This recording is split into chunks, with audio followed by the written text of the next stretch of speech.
Heading out to farms across South Georgia to get a first-hand look at the damage left by Debbie. Agriculture Commissioner Tyler Harper tells me the flooding is the main issue for the state's farmers. We have fields, in some cases, underwater, blueberries underwater. We know there's some peanuts that are being washed away out of the fields in some of the flood waters that are coming across. He says the full extent of damage will take a couple days to tally. Michelle Wright, 95.5 WSB. All right, thank you, Michelle. Partly cloudy, hot and humid today. A few pop-up storms are possible this afternoon around sunset. Another hot one, highs 96. How long will the heat hang around? We'll have Atlanta Radio's only 5-day forecast coming up at 12:05. All right, this just in from the CDC here in Atlanta. More people have apparently gotten sick from eating deli meat contaminated with listeria. 43 people have now been hospitalized and 3 deaths now being reported. One from Illinois, another from New Jersey, and we have one from Virginia now. At last check with the State Department of Public Health here in Georgia, we've had 2 cases. Both of those people ended up in the hospital but have since recovered. This is also new at noon. 2 teenagers have been arrested after wild events in Gwinnett County. The teen suspects are accused of stealing a pickup truck in Lawrenceville. After stealing the car, the 2 suspects drove it to Mill Creek High School and caused a significant amount of damage to the football field. Sergeant Colin Flynn with Gwinnett Police says flock cameras spot the stolen vehicle in Buford. When officers tried to block the vehicle in from the front and back, the vehicle took off and nearly struck one of our officers. It later crashes on Hamilton Mill Road and the 2 teens take off. A 16-year-old girl is tased. Stop, you're going to get tased. And 17-year-old Robert Krause is later captured after a police helicopter spots him in the woods. Both face a long list of charges. Bill Caiaccio, 95.5 WSB. Hall County Fire Rescue is bringing back dive teams to its Marine Rescue Team after disbanding that team 2 years ago in favor of an underwater drone. Chief Jerry Smith telling WSB News that they hope to have 30 certified divers available to recover swimmers and drowning victims from Lake Lanier. If we do see somebody go under, we can get down there fast and get them out. Last season, we were not able to do that. And Smith says that the lake is extremely dangerous for diving, so they'll only put divers into play if a swimmer has been underwater for less than 30 minutes. Otherwise, they plan to continue using the drone to help recover the bodies. The state election board seeking to reinvestigate now the results of that 2020 election in Fulton County. The board votes 3-2 to ask Attorney General Chris Carr to reopen that inquiry into how the election was handled by Fulton officials. That case was closed in May.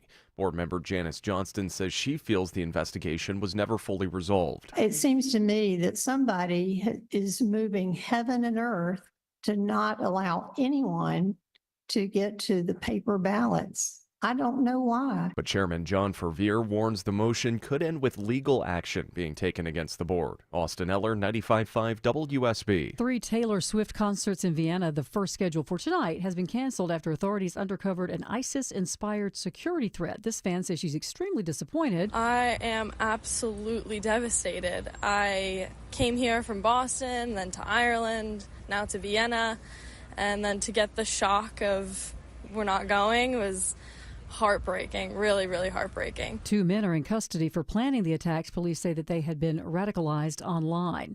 Unemployment claims went down last week. They're still slightly elevated, though. Claims fell by 17,000 down to 233,000, and continuing claims went up by 6,000 to 1.88 million. The market's looking pretty good today. The Dow's up 556 at 39,319, so the Dow's up almost 1.5%. Nasdaq's up more than 2%, and the S&P's getting close to being up at 2%. It is 12:05. That means it's time now for live team coverage of traffic and weather. Veronica Harrell's in the WSB 24-hour traffic center. She has a look at the roads on your lunch hour. And this time, some better news, Sabrina, for folks in Gwinnett County. Stalled tractor trailer has just cleared 85 southbound before Pleasant Hill Road, exit 104. However, you're still running into delays as you travel through the Duluth area. Elsewhere, dealing with construction, 285 eastbound over at Glen Ridge Drive and knocks out a right lane. Going to call some brake lights for you. A downtown ride, just a few brake lights, both directions, 75, 85 north and southbound, and also a little bit sluggish 75 southbound traveling through Stockbridge. I'm Veronica Harrell, 95.5 WSB. It's time now for Atlanta Radio's only 5-day forecast, sponsored here at noon by Shoemate, the official air conditioning of summer. Here's WSB meteorologist Christina Edwards with your 5-day forecast. Partly cloudy, hot and humid today, high 96. That's trending about 6 degrees above average, even by early August standards. A few pop-up showers and storms possible around sunset this evening, and those storms will be mainly west of I-75. Lows tonight in the mid-70s, tomorrow mostly sunny, high 93. Then drier air moving in for this weekend. Humidity levels are going down for Saturday and Sunday. That means morning lows in the mid to upper 60s. Daytime high on Saturday, 92. Sunday's high is 93. Partly cloudy on Monday, high 92. As we take a look at WSB Storm Tracker radar, we don't see any rain right now, which is good news. Again, we are expecting those showers possibly around sunset this afternoon. It's partly cloudy at 89 in Johns Creek. In Marietta, you have partly cloudy skies at 86 degrees right now.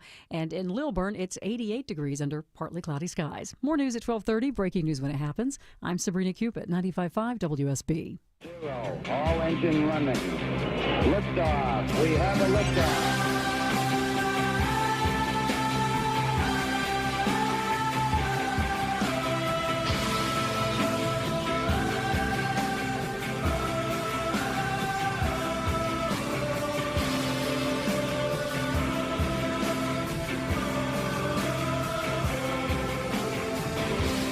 My fellow Americans, welcome. It is Eric Erickson here across the United States of America, and I am staggeringly delighted to have you with me.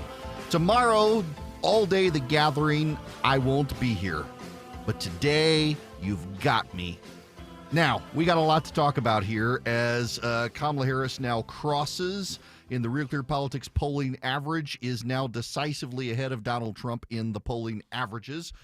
Arizona, Nevada, and Georgia, according to the Cook Political Index, moving in her direction. What on earth? I got to begin with apologetics.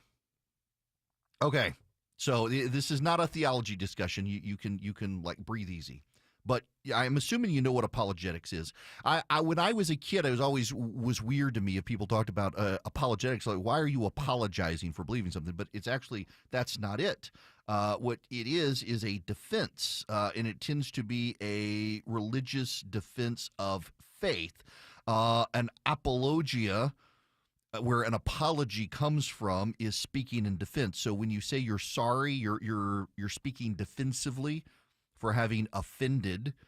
When you give apologetics, you're speaking in defense of your faith. Now, I'm noticing something happening, and it troubles me greatly. The Trump campaign, its surrogates, and its supporters should be focused on advocacy for, and instead they're focused on apologetics. And that's actually a warning sign for a campaign. Here's what I mean. Last night, Mike Flynn, former General Mike Flynn, gave a press conference in which he said Georgia's governor, Brian Kemp, should be arrested. The reason is he claims that there's real evidence of the stolen election in Georgia in 2020 based on outside research. 90 days before a presidential election, when you're trying to win Georgia, coming on the heels of like 4 days previously, Donald Trump attacking Brian Kemp, having your core supporters do a rally in Georgia saying Brian Kemp needs to be arrested, probably not the most helpful thing. And I pointed this out, and the response of Trump supporters is, you need to stay on the ball, the election's in 90 days, you shouldn't be talking about this. But you have to, this is the distraction, not me pointing it out. That's not helpful.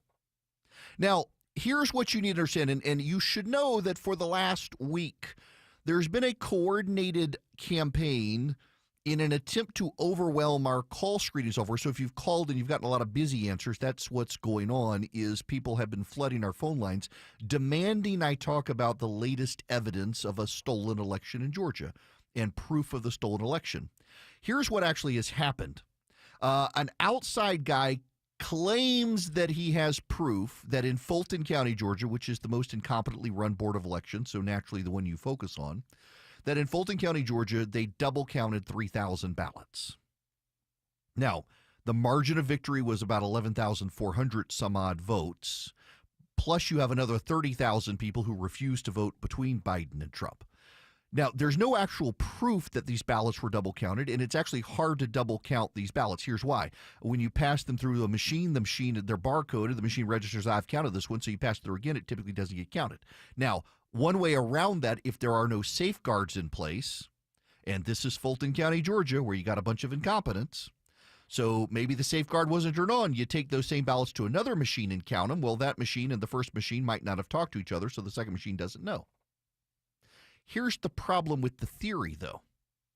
They say that these 3,000 ballots were double counted in the recount. Donald Trump increased his margin in Fulton County. So if they were stealing the election against Donald Trump, why did his numbers go up? They leave that part out. They don't want to talk about that in the apologetics. They don't want to talk about that. So if it actually happened, and by the way, there's no proof it actually happened. There's some speculation. It's based on statistics and surveys of the ballots and stuff. And, of course, Fulton County naturally didn't help themselves by losing some of the ballots after everything was said and done. It wasn't against the law, by the way, at the time. Now it is. So what they're saying is, oh, this is proof the election was stolen. Well, okay, was it the Trump team that stole it because it increased his vote margin? Who actually stole this thing? What's actually going on here? Or maybe you don't actually have credible proof. This is speculation. By the way, it actually is good speculation. It's good and credible based on the ballot images that maybe this did happen. It's not enough to have overthrown the election, but then they extrapolate. Well, if it happened here, maybe it happened elsewhere. They don't have that proof either. What they have is that if it did happen, Donald Trump's vote went up by 348 votes. Why did his numbers go up if this happened? Was it his team stealing the election? But you're not supposed to go there. You're supposed to go to Brian Kemp should be arrested and thrown in jail for it, which is bizarre. You're 90 days from the election, and this is the conversation that the diehard Trump supporters in a critical swing state have, is that Brian Kemp, the popular governor, should go to jail. Now, here's the apologetic. This is where apologetics come in. I've just explained this to you. They claim 3,000 ballots were double counted. They leave out that actually helped Donald Trump, if that's the case, because his vote numbers went up in Fulton County, Georgia. And then they say, Erickson, why are you talking about this? You should be talking about Kamala Harris and Tim Walz. I'm like, why the hell are you people having a press conference where you're demanding Brian Kemp be arrested and thrown in jail? And what happened? Donald Trump paid attention, and last night on Truth Social, Donald Trump spent his night railing again on Brian Kemp as opposed to focusing on Kamala Harris and Tim Walz. You want me to focus on Harris and Walz. Why don't you want Donald Trump to focus on Kamala Harris and Tim Walz? And you get into this weird like defensive apologetics of I'm pointing out what you did, and now you're like, why are you pointing out what we did? You should be focusing on this thing that I think you guys should be focusing on. We got less than 90 days now, and I'm starting to wonder, do these people really want to win the election, or do they not so they can continue to be victims? Do they prefer to be victims? Because I'm starting to be concerned that there is some level of victimization going on, or inside demanding victimization, and I just don't really know where the campaign is headed at this point. I'm just not 100% sure that they're as focused as they need to be focused on the campaign if you got Donald Trump spun up overnight on Truth Social about Brian Kemp again, as opposed to stopping Kamala Harris, because I actually would like to stop Kamala Harris. I would actually like to win this campaign. I would actually like to not have Kamala Harris and Tim Walz anywhere near the White House, given how progressively radical they are. But when your focus 90 days from the election is relitigating 2020, and then your response is, well, why are you talking about it? Well, why are you talking about it? Well, because we've got to defend the integrity of the 2024 election. So why don't you go out? If it's not close, they can't cheat. That's what you always say. So go knock on doors for Donald Trump instead. Go knock on doors. I've been told, you know how many doors were knocked on in Pennsylvania last month? 600. Total doors. Yeah, that's not a good sign. Again, I'd like to win the election, but I don't know that Donald Trump's head is in the game. And that's my concern. We got 90 days. I wrote this morning because you guys asked, and I did it. If you text Eric, E-R-I-C-K, to 33777, you can get my morning email. And for those of you who weren't here, those of you who didn't pay attention, here's how Donald Trump resets his campaign. It's very clear the national media is in it for Kamala Harris. Bloomberg News has edited stealthily a piece they ran in the early 2000s. That piece in the early 2000s claimed Tim Walz fought in Iraq. They've now changed it to served in Italy. There's no editorial notation that actually happened. It's what they're claiming. The national media is in this for Kamala Harris and Tim Walz. They're defending Tim Walz's service record. Say he served for 24 years. How dare you say stolen valor? Yeah, but then he claimed he had a rank he did not have, and he bailed on his soldiers the moment he found out they were going to Iraq.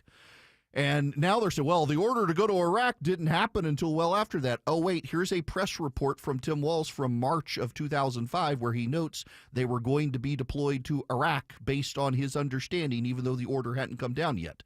And he jumped out to run for office instead. We have a far left progressive campaign that we're running against. They are wackadoo progressives. If your energy is being spent relitigating 2020 and justifying it as, well, if we can't get it right now, we're going to get it stolen from us again. I'm sorry, you're going to get it stolen from you again because it's 90 days out and this is what you're focusing on, that Brian Kemp needs to be arrested in Georgia.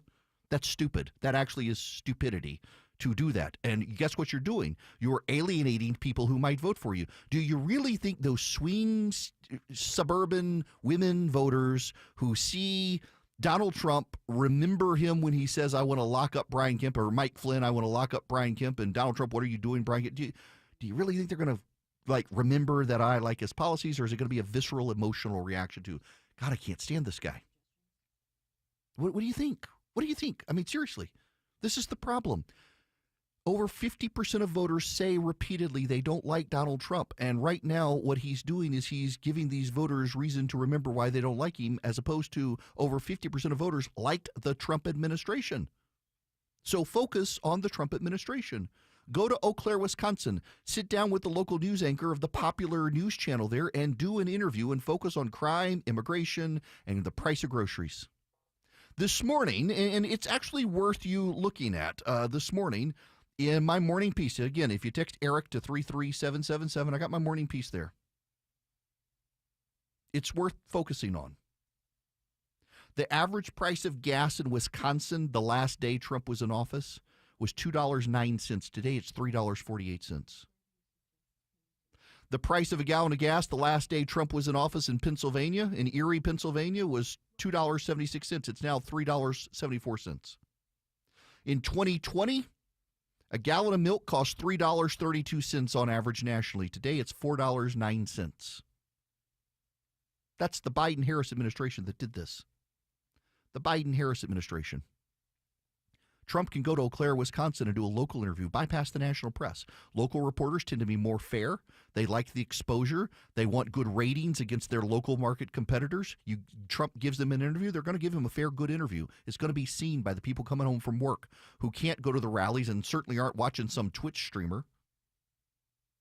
So you go to Eau Claire, Wisconsin, and you sit down. You come to Atlanta, you sit down with WSB-TV, the most watched ABC affiliate.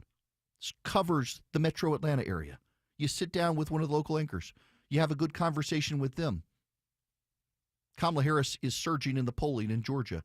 You deflect that because you're talking about crime, immigration, and inflation. You're not talking about Brian Kemp. You're not talking about the stolen election. And when the reporter at WSB-TV says, Governor or Mr. President, can we talk about Brian Kemp? Trump says, I love Brian Kemp. Brian Kemp's a good governor. I know we've had our differences in the past, but we both want America to succeed. And right now, America can't succeed because of the high cost of groceries from the Biden-Harris administration. It's not hard, except this is Trump. Can he do it? Can he? Is it possible? Is he capable? He should be. Does he want to win? If he wants to win, he can do this. You spend Monday going to 3 different markets in Wisconsin, then you fly to Pennsylvania and do 3 different markets in Pennsylvania, or Michigan first because it's closer on Tuesday, and then on Wednesday you go to Pennsylvania. On Thursday you come to Georgia. On Friday you go to Arizona, and then on Monday you go to Nevada, and then on Tuesday you go to 3 different markets in Wisconsin, and you start circling the swing states. Maybe go to North Carolina, go down to Jacksonville, go to Orlando, shore up the Floridians. This isn't hard. There are 90 days. The clock is ticking.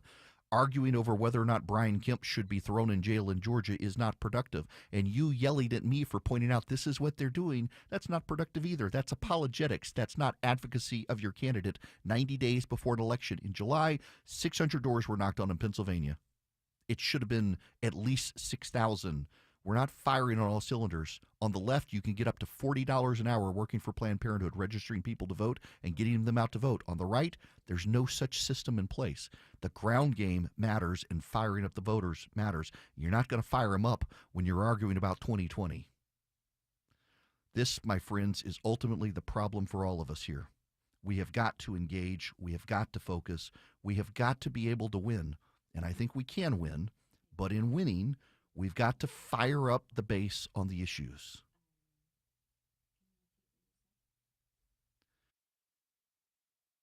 Okay, we'll be right back. My bank is now an advertiser, and it really is my bank. Old Glory Bank. They're headquartered in Oklahoma. They're started by some friends of mine who were tired of the debanking trends that they were seeing. So if you're a gun manufacturer or even a gun store in this country now, a lot of banks, they don't want to do business with you because of pressure from the left. And so this group of guys got together and said, we're going to start a bank, and it's going to be for Americans in the heartland who care about American values, including the Second Amendment. And so they started Old Glory Bank, and I got a bank account with them. As soon as they started, I did. I'm getting my kids their checking and savings accounts with them, and it's a real bank, oldglorybank.com. You can set up an account in less than 8 minutes at oldglorybank.com. You can get checking and savings. I have both. My kids are getting both. As they now have a bunch of money I got to put somewhere, it's going to Old Glory Bank. Your business should be with people who share your values. oldglorybank.com does, and they would be happy to have your business. You can do online bill pay, checking, savings, do everything you can at a regular bank because it is a regular bank. It's oldglorybank.com. Recently, 10 regional banks had their credit downgraded. No problem. They'll just keep racking up profit. 1222 in the Cool Rate Carrier WSB 24-hour traffic center. Travel advisory. Got a crash downtown connector 7585 northbound north of University Avenue, exit 244. Right now, it is taking out 2 right lanes, causing delays through the downtown area. Think about taking 285, but now it looks like there's something new popping over on 285, the inner loop, 285 southbound below Covington Highway, exit 43, keeping you on the brakes as you try to make your way over into Decatur. I'm Veronica Harrell, 95.5 WSB. Get breaking push alerts. Stream Erickson, Aram, and Von Hessler. And win $1,000. Download the WSB app and get ready for the WSB 5K a day bonus blitz. 5 different keywords. 5 chances every weekday to win $1,000. Begins August 12th. Just in time for football season. On 95.5 WSB. Rules and info at WSBradio.com/cash. Download the WSB Radio app now.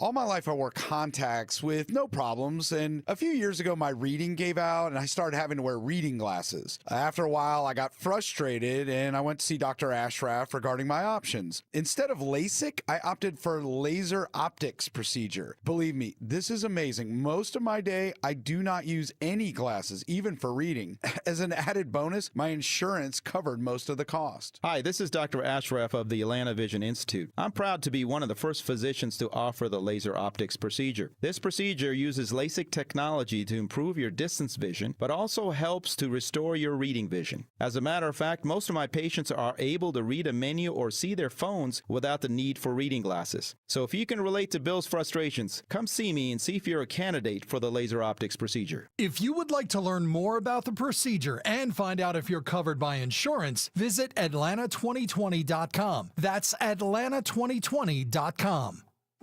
If you have COPD, here are some reasons to go see your pulmonologist again. 1, those flare-ups you keep having, they have the chance to cause permanent lung damage. 2, we now know a certain type of inflammation can cause flare-ups for some people. And 3, When can I see Grandma? Need more reasons? Visit www.livewithcopd.com.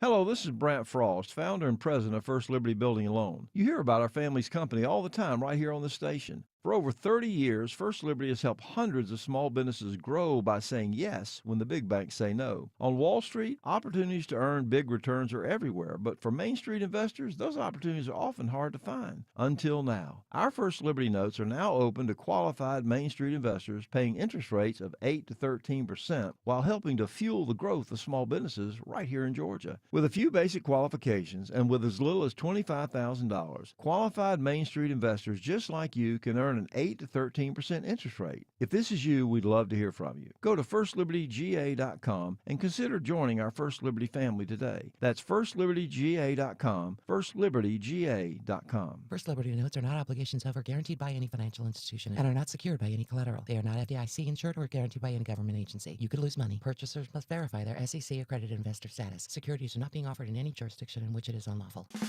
Death, taxes, and foundation repair to your home. 3 things guaranteed in life. Y'all, it's Eric for Engineered Solutions of Georgia. If you start seeing cracks in your wall, a major sign of home foundation issues, call 678-ESOG now. Get a free home inspection. They're the only company in Georgia with a team of licensed engineers on staff. 678-ESOG now. Get a free home inspection. 678-ESOG now. Dial 678-ESOG now.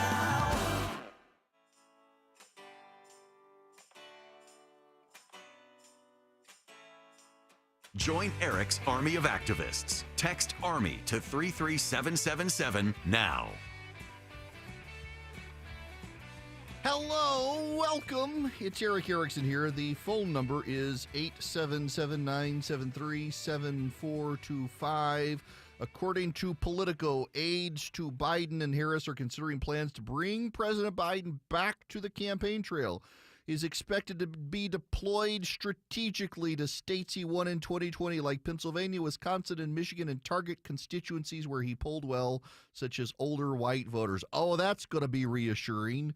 Yes, you're going to bring a bunch of old white people to sit down with Joe Biden and see what their future looks like when they, too, don't remember how to get off a stage or put together sentences in the English language. I'm not sure that's going to work. By the way, did you pay attention when Kamala Harris and Tim Walz were on stage the other day? They never mentioned Joe Biden. They never even hinted at Joe Biden. It was actually kind of remarkable that they didn't hint at, they didn't do anything to even suggest that they were connected to Joe Biden. It was kind of remarkable. That's how bad this is for them if the Republicans will just focus. So here's a phenomenon that happens sometimes on the program. We get a lot of callers who call in. They don't actually want to be on the show. They want to just ask a question. Will you ask Eric this? Can he answer this on air? I don't need to be on the program. First of all, I personally appreciate people don't actually need to be on the show. You'd be amazed that some people get very, very angry that they don't get on the show. The number one way you don't get on the show is you yell at my call screener and demand to be let on the show. We had a guy the other day literally sat on hold for 2 hours and 45 minutes. And what I saw in my call screening program was all it said was no effing way. And when the show was over, I called my call screener, and before I could even get my call screener, I get an email from someone who has waited 2 hours and 45 minutes to be on the program, saying they waited that long. And I asked my call screener, he's like, they literally called and said they had a right to be on the program. Now they know they don't. I got to tell you about Americans for Prosperity, y'all. Americans for Prosperity is helping me with the conference this week. They're one of the big sponsors. They're a great conservative grassroots organization. You know, I told you that the right is not mobilizing people like the left is for door knocking. AFP actually trains people to be advocates and door knockers, to move people to the right, to talk to your neighbor. Great organization. They are the leading and largest grassroots organization on the right. They give you the issues and information. They train you up so when your neighbors ask you questions, you're the guy with the answers. You're the smartest person in the room, and you can talk to your local government. You can talk to your state government. All you do is go to AmericansForProsperity.org, AmericansForProsperity.org. Americans for Prosperity, they will train you. They'll make you a fantastic advocate and activist. They'll give you the news and information you need to be the smartest person in the room. AmericansForProsperity.org. Go check them out today. And thanks to them for their great sponsorship of the gathering this week. Live from the Superior Plumbing Studios. News, weather, traffic. 95.5 WSB. Atlanta's News and Talk. It is 12:30. Good afternoon. I'm Sabrina Cupid. This news sponsored by Jim Ellis Automotive. The Atlanta-based CDC reporting another death and more people getting sick from listeria-contaminated deli meat. The CDC saying 43 people now have ended up in the hospital and 3 deaths. The latest death in Virginia. 2 other people died in Illinois and New Jersey after eating the tainted deli meat. Here in Georgia, we have had 2 cases, 2 people ending up in the hospital, but both have since recovered. Your weather for this afternoon, partly cloudy, hot and humid. A few pop-up storms are possible later on with a high around 96, says WSB meteorologist Christina Edwards. Well, this afternoon, members of the State Agriculture Department are visiting farms impacted by Tropical Storm Debbie. Ag Commissioner Tyler Harper says that there was wind damage to crops like tobacco and cotton and flooding, causing problems for several others. It's still to be seen exactly the extent of the damage, but so far what we've seen is it's been pretty rough in some places. He says that the watermelon crop is likely a total loss. No word yet on a cost estimate for the damages. 2 teenagers are arrested after stealing a pickup truck and using it to cause damage to the football field at Mill Creek High School. The 16-year-old girl driving the vehicle nearly runs over a police officer when they're spotted in Buford. The suspects take off before crashing on Hamilton Mill Road. Officers gave chase to both occupants, tasing a 16-year-old girl, the driver of the vehicle, and chasing another male who was the occupant inside of a wood line. The girl and 17-year-old Robert Krause of Lawrenceville now face a long list of charges. As we take a look at the markets, the Dow, NASDAQ, and S&P are all in the green. The Dow's up more than 1%, NASDAQ's up more than 2%, and the S&P's up almost 2%. It's 12:32. I'm thrilled with my Infinity from Marvin Fiberglass Windows. Hi, it's meteorologist Glenn Burns inviting you to North Georgia Replacement Windows' brand new Alpharetta showroom. I was blown away. Bring your window and door project to life here. See the fiberglass difference in person. Your stress-free experience includes a quick, accurate proposal, no pressure. Window and door shopping made simple. Infinity from Marvin, replacement windows, yeah! So, you got your termite bill and they raised the rate. Switch your termite protection to Breda Pest Management and your rate's locked in for 10 years. Hey, it's Scott Slade. In Georgia, termite protection is a must, and nobody's better at keeping termites out of your home than Breda. But if live termites are ever found, Breda will retreat, fix the damage, and honor the rest of your contract all for free.